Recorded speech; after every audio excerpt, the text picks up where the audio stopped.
તો આ જમીનની જે કહેવાય ને કે ભાઈ અલગ અલગ જે બધી એની જે ક્વોલિટી છે બરોબર, તે એ બધી જ ક્વોલિટીમાં સેમ વર્ક આપે તો તો જેની જમીનમાં કાર્બન ઘટે છે હા એને તો આ કાર્બન પૂરો પાડે છે.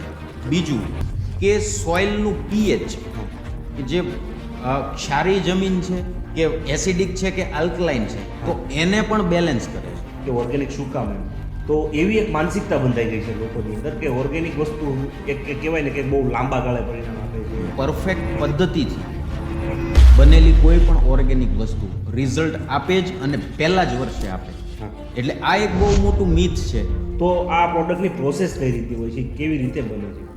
એવા મટીરિયલ્સ ઉપર કામ કરતાં કરતાં અમને ખબર પડી કે શુગર મિલ, જે ખાંડસરી આપણે જેને કહીએ, એ એક એવી વસ્તુ છે કે એની અંદર કાર્બનની માત્રા ઊંચી છે. બીજા નંબરમાં થોડું એની અંદર સ્વીટનેસ છે. અત્યંત ઓર્ગેનિક નામ પાછળનો હેતુ છે આદિ એટલે શરૂઆત અને અંત એટલે પૂર્ણ થઈ.